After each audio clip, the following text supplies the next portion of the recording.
Thanks very much, Sharad, for taking the time out and speaking to us here on ET now. In fact, we've just learned, even as India is hosting the AI Summit, that you've raised $1 billion from Blackstone as far as your AI infrastructure business is concerned. Tell us a bit about this fundraise and how will you be really deploying it? Thank you so much for having me. Actually, Blackstone and a few other investors, but obviously majority of the investment is from Blackstone. And we are going to be deploying these funds for building out AI compute infrastructure across the country, as well as building our software platform on top. And also we'll use some funds for go-to-market as well. But the main use of funds will be towards infrastructure procurement.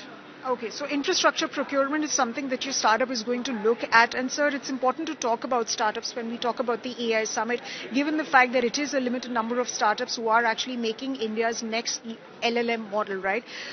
Which is going to be slightly different from what the Western countries are essentially looking at. So give me a sense of why the summit really then becomes important for startups, and what are you hoping to achieve with this summit, and what is that, sort of one message that you have for policymakers via this summit that you'd like to give? Okay, so our intent is to, our vision is to democratize AI in the country and to provide the infrastructure needed on which startups can build not only LLMs but also any application that they want to build using AI. Our message, and also we want to create awareness. We want to make sure that everybody knows that we can provide this infrastructure. We have a lot of demos of our platform in our booth. Our orchestration platform, our observability platform, and our security platform as well. We want to deploy AI at scale, and that's the message that we want to give, that India is no longer behind. We want to encourage people building, whether it's the research community or the startup community or even enterprises, to use AI, and now they have the infrastructure required to do so. As far as the policy makers are concerned, there's already the AI mission, and I think the government is doing a lot to make sure that India doesn't lag behind, and we are part of the AI mission family, and we are happy.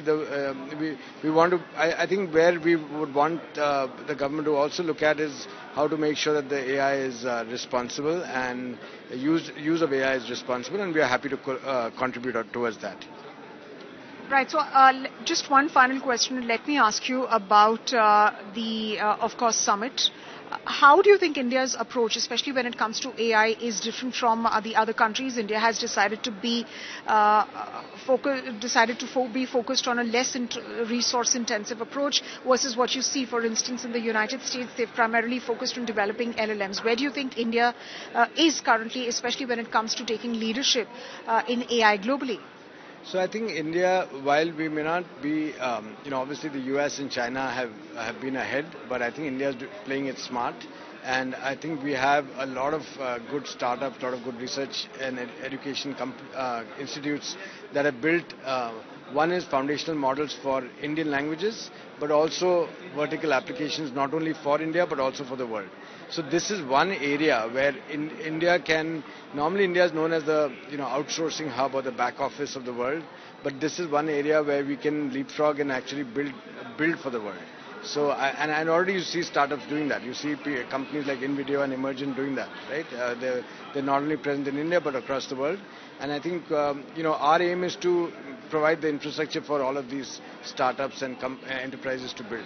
Right. So building in India but building for the world is something that you hope that startups will sort of achieve by way of this summit. And of course, there will be larger collaboration between countries of the West and of course the global South. Thank you very much, Sharad, for taking the time out. Thank you so much for me. It's building in India, building for India, and building for the world.